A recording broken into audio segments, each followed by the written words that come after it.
A group of adventurers will be betrayed by their friends. They distrust everyone, but as they need money to survive, they will have no choice but to form a team of pure distrustful people. This is the story of Nick. He is an adventurer who likes to explore the mysterious labyrinths. He was very happy with his group of friends and he had recently got a girlfriend. The girlfriend was very difficult to spoil, as she always asked for very expensive gifts. After a few days, the group he always participated with expelled him from the group because he always liked to boss others around. Disappointed at being kicked out of the group, he wanted to talk to his girlfriend to get his spirits back. The girlfriend told him that he doesn't get enough gifts and she decides to break up with him. The friends had kicked him out of the group and the girlfriend was a complete pushover. Now he was alone and with no one. He remembers what his old boss told him, that he had no talent for being an adventurer. The boss was like a father to him. He couldn't believe he was kicked out of the group. Nick was so distracted that he had forgotten that it was raining all around him, when suddenly a woman approaches him to offer help. Nick doesn't want to be helped, but the woman asks him not to give up. She explains that she wants to be a singer. She wants to encourage people and give them courage with her music. She leaves him her umbrella and a ticket. This singer tells him she will be waiting for him and leaves without waiting for an answer. Before long he became a fan of this singer. As the days went by he was running out of money. As he was an adventurer, he had to fulfill missions to be able to afford the expenses. The rules of the Adventurers Guild said that they had to have a group to do the quests. Throughout the days he would look for new companions to do missions with, but he was afraid of being rejected again. He was left alone. Since he couldn't trust anyone, he decided to eat a little to calm down and then think of something to get a group. While everyone was celebrating in a group, he felt bad, as until recently he was also happy. Since he was at a table, he had to share a seat with other adventurers. The people sitting next to him were very quiet. He observes that these people looked very powerful, but for some reason they were very downcast. Nick seeing so many long and depressed faces, he also remembers how his friends and girlfriend threw him out like a dog. He starts drinking beer like crazy. Without realizing it, Nick started drinking beer with these 4 strangers. They say they will never trust anyone again. One of the women drank so much beer that she decided to tell her story. Her name is Tiana. She was the most talented student inside the magic school. Tiana was happy studying magic because she knew she could help people. She meets her fiancé, is happy to see him and proceeds to tell him about her accomplishments in school and how she became the best student.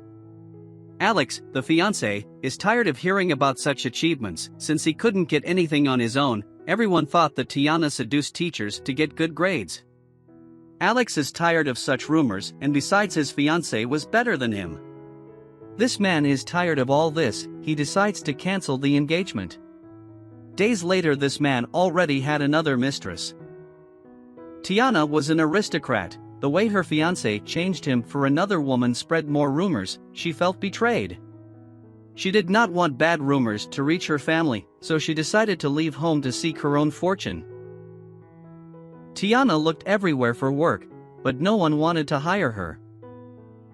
Since she didn't know how to get money, she had no choice but to bet on the horse races. Against all odds, she had won.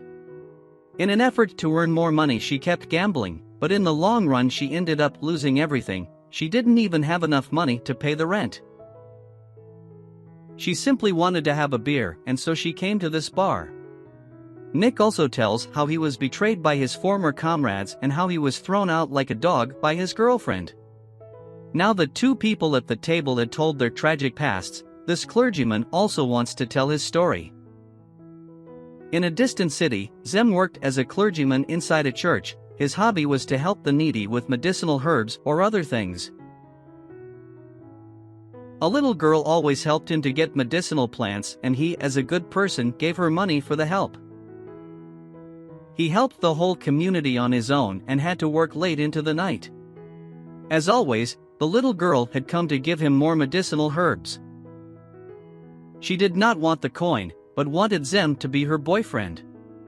Zem tells her that he is happy that she has fallen in love with him, but as a responsible adult he cannot accept. Besides, he was a clergyman. The girl was sad to be rejected. She left the place very sad. As the saying goes, from love to hate there is only one step. She started hating the clergyman because she rejected his love. The next day other clergymen came very angry for Zem. They had come to arrest Zem. The girl in front of everyone says that Zem paid her to do dirty jobs. Wink, wink. After the accusation he received, this clergyman was sent to jail. He was treated in the worst way. Nobody believed in his innocence. He was always kind and cheerful with this community. He gave everything to help them, but now they looked at him as a pervert. That day he realized that people are ungrateful. After he got out of jail he went to look for a job, and a woman who knew him helped him, gave him food and a place to stay. She asks him to go to another city to become an adventurer, because this city doesn't want him around anymore. The woman tells him that he is not a criminal and to go on adventures. As a gift, she gives him a special suit and many other things.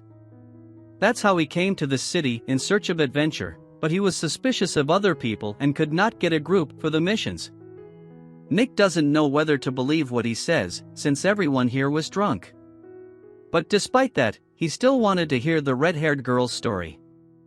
She says that a very important person had stolen something very valuable from her. Curran was betrayed just like the others. She belonged to the dragon race. As an adventurer, she was part of a group. One day she was about to be swindled by a necklace seller, but with the help of Kalios, a powerful warrior, she is saved from being swindled. So that she would never forget that there are swindlers, Kalios gave her the necklace she was about to be swindled. As a dragon, she had a mission to fulfill, which was to serve the hero and accompany him on adventures. She believed that Kalios was the savior that her people mentioned, but later she will realize that this is not so. She admired him and devoted herself to be with him. She always carried her things along with her, but on Kalios' advice she decided to leave the things in the room they rented. She was happy serving Kalios. There was no way to doubt him. On one of those missions, that man asked her to face a gigantic snake. What she didn't know is that this man was manipulating her. They fight against the snake. She played the role of a tank. The snake launches a gas that leaves her unconscious. She asks Kalios for help, but no one goes to help her. The side effects of that poisonous gas made her unable to move. She asked the others for help, but was ignored. Kalios easily defeats the snake and laughs at it for being naive. This man and his group tell her that she is naive and leave laughing at Curran. She cries out for help, but no one comes back for her. After a few hours she finally wakes up. As she was a dragon she was able to avoid getting poisoned, but as she was inside a labyrinth she had difficulties to get out. She wanted to recover her things, and most importantly she wanted to recover the gem that was among her things. The clan where she belonged gave her that very important pearl. She did not want anyone to lay a hand on it. After overcoming many obstacles, she arrives at the door of the inn. She is very tired and asks for Kalios. The owner of the inn tells her that Kalios took Curran's things. She couldn't believe that the man she trusted betrayed her in the most shabby way. She wanted to get rid of the necklace he gave her, but she couldn't do it. She could only regret being an incompetent woman. From that day on she began to look for the members of her former team to recover the pearl that her clan gave her. Days, weeks and months passed. There was no trace of Kalios. She was disappointed until one day she simply got tired and wanted something to eat. Curran could observe a man who enjoyed placidly eating food without caring about anything else but eating. She wanted to know what was so tasty that made this man happy. Curran asked for the same plate of food.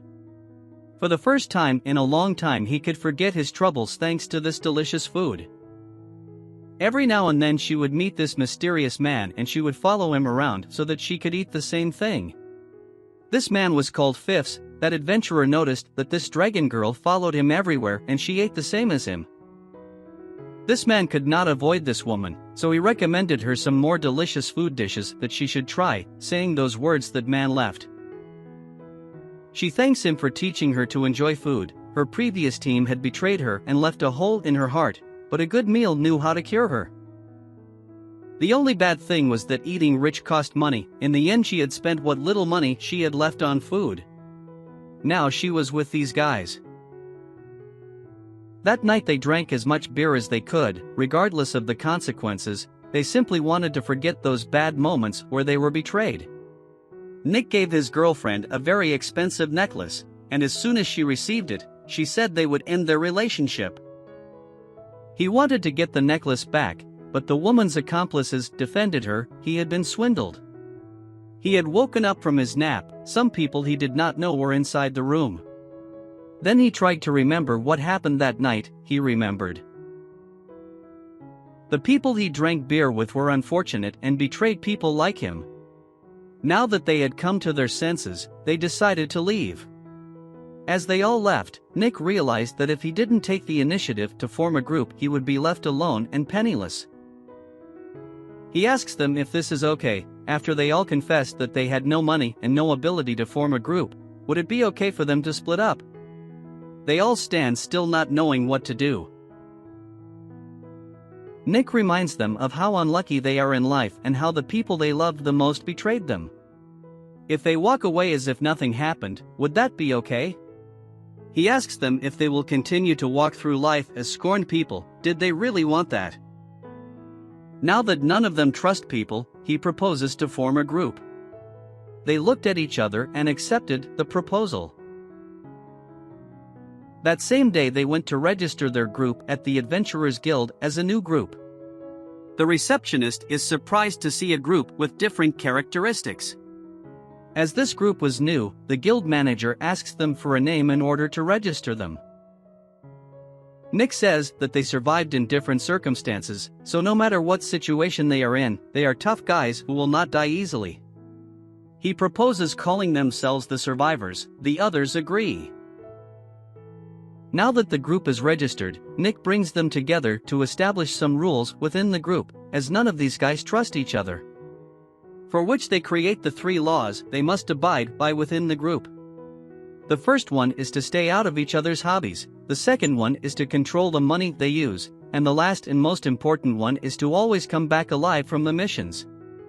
Nick says he will manage the group's money and Tiana will supervise him. In this way they designate roles so that there is a minimum possibility of trust between them. Although none of them trust, they should at least try to do so. The next day they go in search of a mission. They had asked for a low-level labyrinth. Although it seems absurd, the only one who knew about labyrinths was Nick. The others had special powers, but none of them had entered a labyrinth. Nick gives them a tour of these places and explains the way they should fight and many other things that can be useful for future fights. They fight some low-level monsters. Tiana's attack almost lands on Curran. She tries to justify herself that she just wanted to attack this low-level monster, but Curran is angry and tells her to be careful, that she can be wrong too. During the whole mission between the girls there was a tremendous distrust. At the end they arrived where the final boss was. This was a low-level monster, but very big. Nick wants to explain to them how to win, but Tiana goes ahead to attack and she ends up destroying the monster. What she didn't know was that this thing expels a strange and sticky gum. They were all smeared and soiled. Nick, instead of getting angry with the others, explains to them that this problem happened because there was a miscommunication. None of this group had mentioned any ability they had. If one knew what role they had or what magic they used, things would be easy to organize. He explains that he doesn't know how to use magic and his specialty is being an explorer. Although everyone was tricked, Nick doesn't ask them to tell him their powers or magic, just to say what they are bad or good at. They all start telling most of their weaknesses. Zem says he can't use the sword and needs concentration to use healing spells. Tiana approaches Curran and tells him that she has difficulty creating magic when she is tense. She apologizes for not making this clearer sooner. Curran observes that Tiana has a cold body and creates a small flame for her. Today they made a breakthrough as a group. In the following days, they will accomplish some more difficult missions. Today they were fighting some goblins. They were surprised how good Nick was with the sword. He explains that they still need to defeat the goblin boss. As they all walk to defeat the goblin boss, they look at each other to see if they won't really betray each other. Curran is afraid that she will again be abandoned by the group. She put those thoughts aside and went for the goblin. She had the role of tank and went first. The cleric boosted his strength, and while Tiana performed magic attacks from afar. Thanks to the good combination between everyone and the confidence Curran gave to the team, she managed to defeat the boss with a single slash. Nick asks them to collect all the horns in order to collect the rewards. Curran pulls out a necklace because he couldn't help but remember how his former teammates didn't teach him things, but Nick always taught him things so they could become better fighters. Nick couldn't break a horn. Unintentionally he pushes Curran, causing the necklace to fly off and break. She told him there was no problem and left. The next day Nick was worried because he thinks he broke a very important souvenir. He wanted to buy a very similar necklace, but he couldn't find it. He did not know with what face he would see Curran, giving a very long sigh. A woman greets him. This was the girl he admired. She listens attentively to Nick's concerns. He wanted some advice to improve the situation. She tells him that if he doesn't know how important that necklace is to her, why doesn't he ask her? If he wants to give something away, why not give her a more appropriate gift? Nick goes in search of Curran and finds her eating. She is very happy. He asks if she doesn't feel sad because he destroyed her necklace. She answers no, it was really better this way. Nick went to eat at the usual place, just like the other members. For some reason they were becoming more and more popular among the other adventurers. Curran was happy she came that night to drink beer with these people. She looks at her necklace and shows it to Nick, takes one last look at the necklace and dismissed herself of that bad memory. It was time for more adventures. They were called to fulfill a more difficult mission. They have to recover a very important sword inside a labyrinth. Even if they don't recover the sword, they will be paid to explore. Nick asks for all the details in order to explore safely. Now they were all inside this labyrinth. The sword was so ancient that it was able to connect with the bearer and his group. As they advanced, they encountered weak monsters. This seemed very suspicious to them. As they walked, a voice began to call out to them. They came to an empty room. The only thing they found was the handle of the sword. That sword welcomes them and gives them a speech that they have found a magic sword, but they do not pay attention to what this sword said. They are surprised that this sword is not complete, disappointed that they have come. This sword explains to them that it is sacred, besides it is strengthened by the power of friendship. The others say that there is no time for that, because when they leave this place they will sell the sword. When Nick takes the sword, he inadvertently triggers a trap. A strange mass emerged. They want to defeat them easily. But that monster was so tough that Curran was easily defeated. The other guys could not believe that the toughest of the group was easily defeated. Nick didn't know what to do. The sword tells him to make use of it. Nick wields the sword and manages to create the edge. Before he could do anything, the monster sent him far away with a single blow. Curran went to look for him. They two meet. She explains that Tiana is freezing the monster to hold him. Nick asks her to forget about him and get out of this place. Curran says they are a team and she can't leave him alone. She was abandoned by her former team. She didn't want to be like them. That's why she had come back for Nick. Tiana and Zem had run out of mana. They only had to wait for death. When suddenly a man in a suit of armor appeared, that man defeated the monster very easily. But who is this guy? When suddenly that man faints, he splits into two different people. Nick had used the sword's special ability, Friendship Union. Later, the guys had gone to sell the sword, as it was an ancient sword, while they received more money than usual. After selling the sword, they left, but there was someone who was accompanying them. This person here with white hair says he is the sword, but he transformed into a human. It turns out that the sword they sold was a copy and the original was transformed into a girl, but since the sword itself says it doesn't know its own gender, they can call it whatever they want. Since they were the ones who saved her, she decided to stay with the group. The group didn't mind this girl staying, because she was a sword transformed into a human. The guys go off to do their own thing and the sword had no one to stay with. Tiana tells her that she can stay with her during the day. The sword gets very happy. She tells her that she can call in Kazuna, the person who lived over 1,000 years. Tiana doesn't mind that and strokes his head. Kazuna gets angry and chases him. This will be the beginning of unparalleled adventures.